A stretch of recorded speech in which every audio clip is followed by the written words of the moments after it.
Bonjour à tous et à toutes et bienvenue pour cet épisode numéro 7 de notre parcours Deep Reinforcement Learning. Alors on arrive dans la dernière partie sur l'état de l'art et les perspectives aujourd'hui dans les années 2020. Et on va voir donc dans cet épisode où, quand et pourquoi utiliser tel type d'algorithme de reinforcement learning ou pourquoi pas autre chose. Alors, quel algorithme de reinforcement learning doit-on utiliser? Donc, ça dépend bien sûr des cas. Donc, on peut les classer à peu près comme ça. Donc, première question, c'est effectivement, est-ce que notre contrôle, notre actionneur est discret ou continu? Est-ce qu'on a la possibilité de gérer du multiprocessing, donc de faire tourner des choses en parallèle ou seulement du single processes? Dans le cas, effectivement, donc single process et contrôle discret, on va choisir la famille des DQN et ses évolutions, donc les distributional DQN, etc.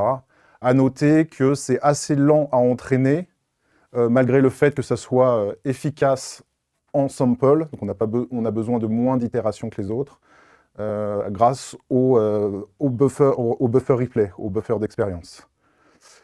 Toujours si on est en single process et que là on est sur une problématique de contrôle continu, on va utiliser la famille des DPG, donc notamment les évolutions, les SAC, les TD3 et les TQC. Prendre en compte effectivement les hyperparamètres dans les publications scientifiques, parce que c'est des choses qui sont assez instables à entraîner. Si on a des capacités de multiprocessing et qu'on peut paralléliser nos expériences, on va choisir donc pour du contrôle discret du PPO ou de la 2C, sachant que ça sait faire les deux, et donc pour du contrôle continu, du PPO, du TRPO ou de la 2C.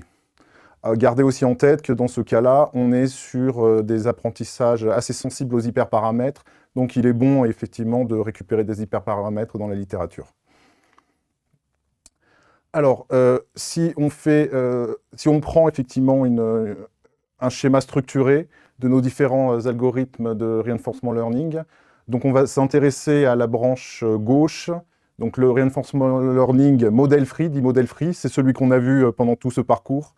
C'est tout ce qu'on a vu pendant ce parcours. Modèle free, donc c'est libre d'un modèle qui simulerait l'environnement.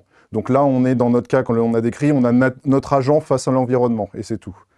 Donc dans une première branche tout à gauche, donc branche dite on policy, donc de policy optimization, donc c'est nos algorithmes, c'est nos réseaux de neurones qui sont capables directement en sortie de produire l'action directement. Donc on policy, on travaille dans le présent, mais dans un présent parallélisé. On est dans un monde parallélisé, donc on a plusieurs expériences parallèles mais présentes. Donc on liste nos algorithmes, donc le policy gradient, vanilla policy gradient, A2C, A3C, PPO, TRPO. Ensuite, donc tout à droite, elle est le Q-learning off policy, donc ça veut dire qu'on va travailler plutôt sur le temps, on ne va pas travailler sur les expériences passées avec une expérience replay.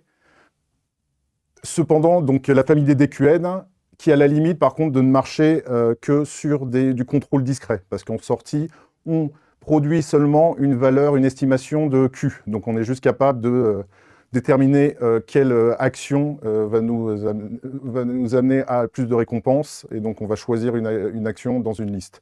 Donc là, c'est la famille DQN pour la base, et puis après toutes les déclinaisons, donc notamment C51, que l'on a vu, donc qui est un algorithme, donc un DQN distributionnel, QRDQN, qui est aussi un DQN distributionnel.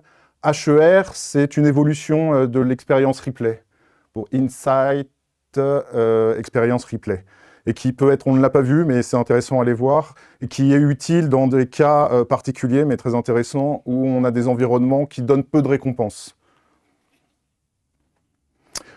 La troisième famille, donc celle du milieu, effectivement, donc une famille aussi off-policy, qui travaille sur les données passées avec un expérience replay, et par contre, qui est capable, effectivement, de prendre le contrôle continu. Donc la famille des DPG et ses évolutions qu'on a vues, TD3, SAC. À droite, on n'en a pas parlé, et justement, c'est tout ce qui est Model-Based Reinforcement Learning. Donc, basé sur un modèle qui va simuler l'environnement, le monde. On a vu effectivement que dans le modèle FreeRL, on travaille soit sur un présent parallèle, avec tout ce qui est on-policy, soit sur le passé, avec tout ce qui est off-policy. Là, l'intérêt de ramener un modèle qui va simuler l'environnement, c'est qu'on va pouvoir travailler aussi en fait sur le futur, parce que notre modèle qui simule l'environnement va prédire, estimer, va imaginer le futur dans l'environnement. Et donc là, du coup, l'agent peut s'entraîner et sur le passé, et sur le présent, et sur le futur.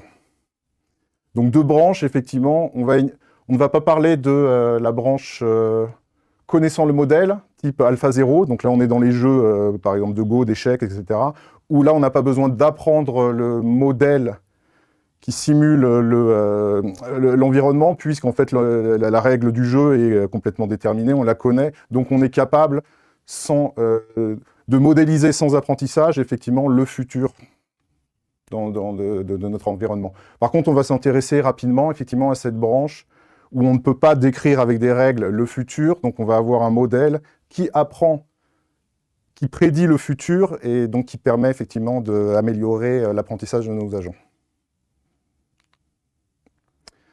Donc à prendre en compte, effectivement, je parlais effectivement de cet intérêt sur l'imagination du futur, aussi à prendre en compte qu'un modèle free de reinforcement learning, qui dit donc un agent qui apprend directement sur l'environnement, ça peut être problématique dans des cas très réels, tel un bébé qu'on lancerait dans un musée. Donc je pense notamment à tout ce qui est bot de trading, où là, si on lâche un agent reinforcement learning qui apprend sur du trading, il y a de forts risques de perte d'argent importantes. Donc ce que j'ai commencé un petit peu à expliquer, donc là on peut le visualiser ainsi, notre world model apprend de l'environnement réel, soit un environnement numérique d'ailleurs ou monde réel. L'idée, c'est que notre planificateur ou notre acteur, notre agent, avec ce qu'il a appris, agit dans le monde réel, récupère des observations. Ces observations servent dans un premier temps à entraîner le modèle, ou le world model, donc le modèle qui va apprendre à simuler l'environnement et donc imaginer le futur possible. Ensuite, effectivement, l'agent, dans sa phase d'apprentissage, il va apprendre sur le world model et non plus directement sur le monde réel ou l'environnement réel. Autrement dit, donc c'est un cycle entre, première étape, l'agent qui interagit avec le monde réel, qui fait des observations. Deuxième étape, de ces observations, on fait un apprentissage classique de deep learning du world model qui va apprendre à simuler l'évolution de l'environnement réel, du monde réel. Troisième étape, l'apprentissage en reinforcement learning de l'agent à partir effectivement du world model au lieu d'apprendre directement sur l'environnement ou sur le monde réel. Un exemple très connu de cela, c'est Dreamer V3. Donc en haut à gauche, effectivement, c'est l'apprentissage, la phase apprentissage du world model. On est en fait sur un modèle type RNN récurrent, parce que justement, c'est ce modèle qui va on va prédire la prochaine étape, puis la prochaine étape, puis la prochaine étape, puis la prochaine étape. Donc c'est cette prédiction en fait du futur. Et donc en entrée, on a les images, les observations, tout ce qui est récompense.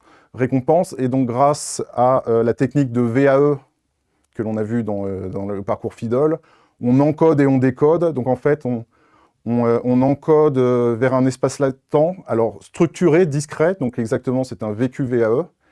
Et c'est dans notre espace latent, donc on fait l'apprentissage, on transite, effectivement, on apprend au modèle à transiter du monde image vers son espace latent. Et c'est dans notre espace latent qu'on va avoir notre RNN. Donc espace latent qui permet effectivement d'avoir des choses un peu plus contextualisées et un peu moins complexes que juste l'image brute. Donc Et notre modèle arrive effectivement à prédire le futur en fonction, donc passe d'une étape à une autre à partir d'une action et prédit une reward, une récompense correspondante. Donc dans la phase B, apprentissage de l'agent, donc là c'est un acteur critique. Donc de la même manière, il va avoir un encodage pour se retrouver dans l'espace latent le même que le world model. Et donc du coup, à partir du world model, il va pouvoir se faire son apprentissage, que le world model va lui fournir ce dont il a besoin, c'est sa prochaine étape et ses récompenses. En bas, vous pouvez voir effectivement que donc une évaluation de ce world model entre donc les 5 premières étapes, ce sont la réalité présente, le prompt, le context input, et après ce qui suit le open loop prediction.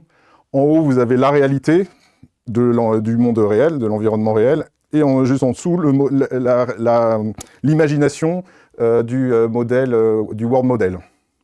Et on voit que ça converge assez bien, surtout au début, et puis qu'après ça peut un petit peu diverger, mais ça suffit largement pour atteindre de très bonnes performances. La preuve, effectivement, c'est sur donc, un certain nombre d'environnements généralistes. Hop, on lance notre dreamer pré-entraîné, et puis qui va s'entraîner en reinforcement learning, et on voit au niveau des graphes que c'est bien plus performant qu'un PPO, qui n'a pas de world model, et c'est aussi plus performant que d'autres algorithmes fine-tunés et experts de chaque catégorie.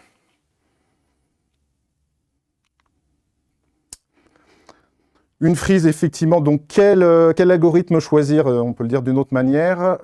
On peut regarder effectivement avec cet aspect, donc tout à gauche de ma frise, en fait, je suis dans le cas où je joue sur le temps.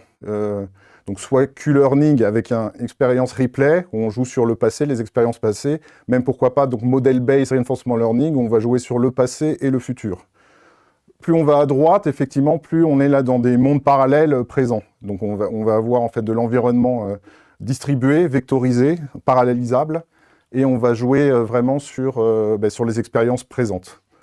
Donc à gauche, on va avoir des algorithmes qui sont plus efficaces en sample, donc c'est-à-dire qui ont besoin de moins, voir d'expériences et qui vont arriver à un optimum en moins d'étapes. Par contre, qui ont un coût computationnel, donc en calcul et surtout en mémoire, qui est bien plus important. Voir le experience replay, le model base, on a un autre modèle à côté, etc. À droite, à l'inverse, on va avoir quelque chose de moins efficace en sample, on va avoir besoin de plus d'itérations, de mise à jour du modèle. Par contre, c'est beaucoup plus léger en computation.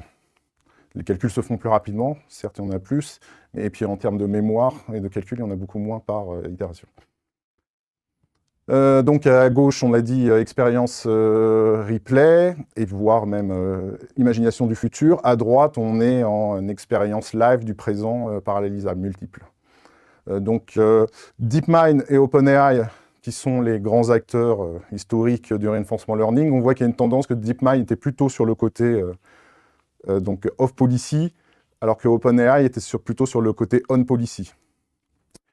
On a déjà vu que effectivement ce qui est plutôt off policy ou plutôt TD one step, ça va être moins variant mais plus biaisé, là où le côté en live expérience multiple avec du bootstrapping et du TD n step plus long, on va être sur plus de variance mais moins de biais.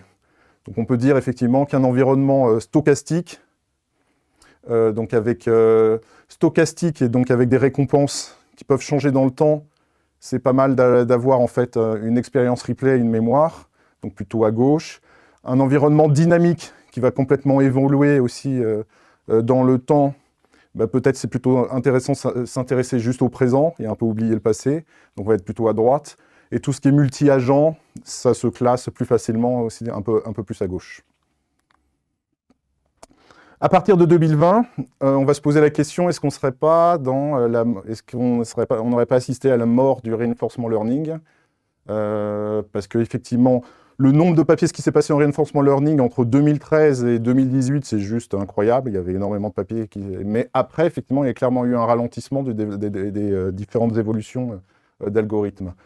notamment OpenAI et DeepMind, qui étaient vraiment les deux gros acteurs du reinforcement learning sur cette période 2013 à 2018, ont migré plutôt sur des problématiques liées à tout ce qui est transformer et puis l'arrivée des gros modèles de langage, etc. Donc question, est-ce que le reinforcement learning est mort? Alors ce qui appuie ça, c'est surtout quoi, un des gros exemples, c'est l'ARS, l'algorithme ARS, soit Augmented Random Search, qui date de 2018, et qui, donc avec une algorithme ultra simple, hein, donc c'est de la recherche aléatoire, on a un réseau de neurones, et puis on va essayer des trucs de façon aléatoire, et on regarde si ça marche.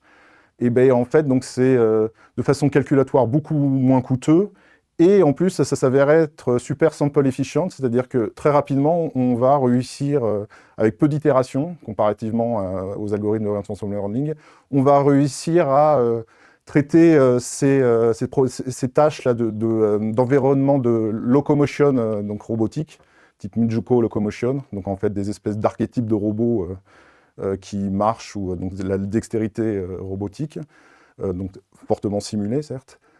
Et bien là, ça va avoir de très grosses performances. Donc c'est en vrai un peu la honte, parce que c'est un algorithme ultra simple. On a notre réseau de neurones, type policy gradient, sauf qu'il ne fait pas de policy gradient, mais bon, c'est une entrée, un environnement, pouf, et en sortie l'action directe. Et ce qu'on fait, c'est juste, on va chercher à, de façon aléatoire, bouger un petit peu chaque paramètre du réseau de neurones. Donc on va générer en fait un bruit, donc un vecteur aléatoire, donc chaque paramètre prend une valeur au hasard. On applique effectivement ce bruit, donc ce vecteur, au réseau du neurone, donc on applique, on soustrait et on additionne. Donc on a deux versions, une version dans un sens et dans l'autre. On regarde la différence de la récompense de ces deux versions, et après, derrière, en fait, si la différence est positive, ou si elle est négative, ben, on va appliquer positivement ou négativement ce vecteur bruit. Donc en fait, on a bougé de façon complètement aléatoire, juste en mesurant la borne plus et la borne moins, et voilà, et on applique. Et à ça, d'où le côté augmented, on ajoute quelques petites astuces, c'est qu'on va diviser cette déviation par l'écart type des récompenses. On va normaliser tous les états, donc on fait attention à ce que toutes les couches de notre réseau de neurones soient correctement normalisées. Et puis surtout, on va finalement bouger que les directions, donc les poids du modèle, qui donnent le plus de résultats. Et juste avec ça, effectivement, ça marche super bien. Aussi, on va s'intéresser à la différence entre ce que l'on peut faire avec le reinforcement learning et ce qu'on pourrait faire avec un apprentissage classique dit supervisé. Il suffit effectivement, donc surtout par exemple dans le cadre de la robotique, mais pourquoi pas du jeu vidéo, d'avoir un dataset d'expérience figé, quoi, un gros corpus d'expérience, et faire un apprentissage classique supervisé, auteur supervisé avec ça. Et ça pourrait très bien se débrouiller comme le fait un agent qui apprend avec un apprentissage par renforcement. Les différences que l'on va noter, c'est que donc, pour notre mode apprentissage supervisé, il va nous falloir effectivement un gros corpus d'expérience qui va être du coup difficile à collecter pour avoir une représentativité de toutes les expériences possibles. Du coup, par contre, c'est un corpus à un instant T, donc si on est dans un environnement dynamique qui change dans le temps, ça va être compliqué parce qu'il va falloir refaire un apprentissage si l'environnement a trop changé. Là où c'est l'avantage effectivement du reinforcement learning, c'est que le reinforcement learning, en live, tout au long de sa vie, il apprend de son environnement. Donc il est changé ou pas changé, ça lui va très bien. Par contre, gros problème avec le reinforcement learning, c'est que c'est lent. Et que pour cette histoire de récompense absolument nécessaire pour son apprentissage, c'est quelque chose c'est une ingénierie très compliquée, dure à designer. Mais exemple, et là il y a de nombreux exemples donc dans les années 2020 sur un modèle massif qui a reçu un corpus massif d'expériences robotiques, donc un corpus de robotique, et qui a appris donc en supervisé, en auto-supervisé. Et là, en fait, très simplement, en fait, c'est un LLM que l'on prend à la base, donc un LLM de fondation qui marche bien aujourd'hui, qui a appris massivement sur du texte. On lui ajoute une capacité de perception visuelle, Donc c'est quelque chose que vous pouvez aller voir sur nos séquences multimodales. On va fine-tuner effectivement ce modèle avec déjà de la question-réponse vision, le VQA, pour lui donner effectivement une capacité de représentation visuelle et un corpus d'expériences robotiques, d'actions robotiques. Et ça va nous donner effectivement un modèle qui est capable de percevoir et qui en sortie va générer des instructions robotiques, donc déplacement des vérins et de ses moteurs. Et ça nous fait quelque chose qui est très intelligent et qu'on aurait du mal à faire avec du reinforcement learning, parce qu'il est capable effectivement de comprendre un contexte très large. Donc, par exemple, effectivement, si on lui dit bouge une banane en Allemagne, il va comprendre qu'il va attraper une banane et il va la mettre sur un drapeau qui correspond à l'Allemagne. Ou bouge une canette de Coca-Cola sur Taylor Swift, et il va comprendre déjà ce qu'est la canette de Coca-Cola et la bouger sur un portrait qui correspond à Taylor Swift. Etc., etc. Ensuite, on peut voir, il y a donc cette évolution limitation learning. Donc, du coup, ce n'est pas du reinforcement learning. Et l'idée, ça correspond à imiter un expert. Donc, un expert, soit un robot, ou soit, dans ce cas décrit, un expert humain. Donc, sur le jeu vidéo Minecraft, qui est une tâche très compliquée pour des algorithmes de reinforcement learning classiques, et bien là, ce qu'on va faire, c'est qu'on va récolter en fait toutes ces vidéos présentes sur Internet du jeu Minecraft. On va en faire un corpus d'expériences robotiques. Donc, il faut prendre ce corpus de vidéos. Il va y avoir une étape coûteuse, effectivement, de générer les commandes manuelles du joueur correspondant aux vidéos. Et là, on a obtenu en fait notre corpus d'expériences robotiques. Et en apprentissage supervisé ou autosupervisé classique, on va cloner le comportement de l'expert vers le modèle. Donc c'est ce qu'on appelle l'imitation learning.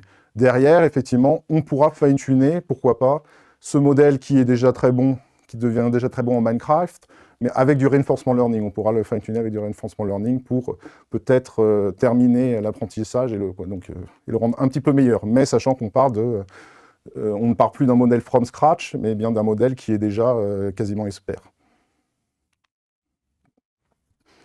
Le curriculum learning, donc là, on est vraiment dans le reinforcement learning, mais c'est l'idée, effectivement, de le faire par étapes successives. Donc, une tâche facile, puis on rend de plus en plus difficile la tâche à apprendre. L'environnement, on rend l'environnement de plus en plus difficile, et donc on contrôle l'apprentissage, et ça permet d'aller vers des performances plus élevé. Donc bon, si on le ramène à notre problématique humaine, peut-être un élève qui apprend les mathématiques, on va plutôt lui apprendre les additions d'abord, puis les équations, avant de lui apprendre directement les intégrales. Donc de la même manière, voilà, sur un apprentissage de reinforcement learning, on va partir d'environnements très simples à des environnements plus compliqués. Le reinforcement learning hiérarchique, c'est aussi une nouvelle tendance qui est apparue. C'est au lieu d'avoir effectivement une stratégie, donc une policy d'action plate, une action après l'autre, on va hiérarchiser nos stratégies. Donc on va avoir en fait des espèces de méta-stratégies et puis des sous-stratégies. Donc là, on peut leur amener un exemple très simple d'une recette de pâtisserie.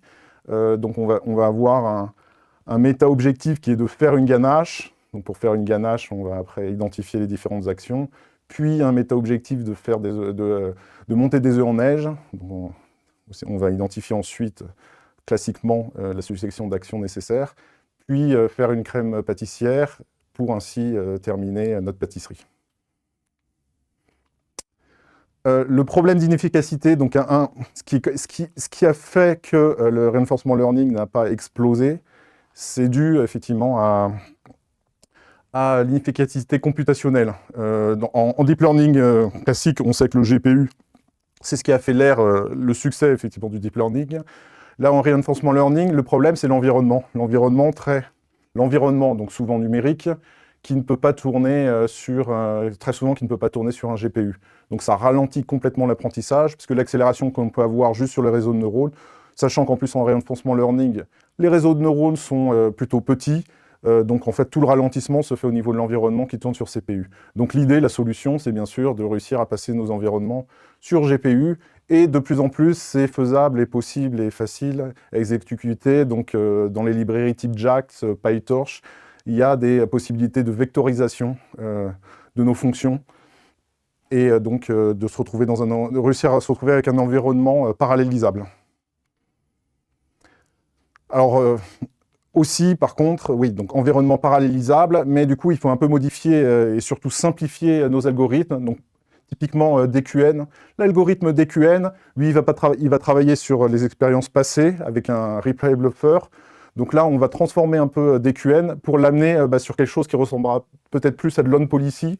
L'amener sur l'algorithme, donc plutôt PQN, Parallelized Q-Learning Algorithm, où là, l'idée, c'est on est en non-policy, donc on travaille seulement sur le présent, on n'a plus de replay buffer, on oublie le passé, parce que du coup, c'est coûteux en mémoire. Et donc, on est sur quelque chose de très présent, mais avec un environnement vectorisé, donc on peut avoir plusieurs expériences en parallèle. Plutôt que de faire du TD one step, on va aller sur du TD n step plus loin, et nos expériences parallèles, on va en faire, on va en faire une moyenne. Et donc, c'est avec ce genre d'algorithme, effectivement, qui deviennent très faciles à utiliser avec peu d'hyperparamètres, efficaces computationnellement, en nombre de samples nécessaires, qui utilisent peu de mémoire. Dernière chose, peut-être, c'est, oui, effectivement, une piste aussi, c'est ce qui a marché donc, dans les années 2020 en deep learning, c'est tout ce qu'il y a autour des LLM que l'on a vu, et qui gère de la classification, et qui gère surtout une cross-entropy loss. Là où en reinforcement learning, on est souvent sur des problèmes de régression, et qu'on gère effectivement une loss plutôt MSE. Et donc, ce qu'on voudrait, une piste, ça serait effectivement comment faire pour qu'on ait des algorithmes de reinforcement learning qui soient gérés plutôt en cross-entropy. Du coup, on pourrait espérer que tout ce qui s'est passé au niveau du deep learning du XXe siècle, on puisse le reproduire aussi en reinforcement learning. Et pour ça, effectivement, donc si on utilise une cross-entropy loss, on est obligé de ramener notre problème à une classification, donc avec des catégories. Mais sauf que nous, en sortie, on a des valeurs, soit pour du contrôle continu, soit si c'est du contrôle discret, on a besoin de probabilité. Plusieurs techniques. Notre valeur, effectivement, en tout hot, on pourrait voir la distance entre deux catégories, donc qui représenterait deux valeurs, et distribuer en fait notre valeur sur ces deux catégories.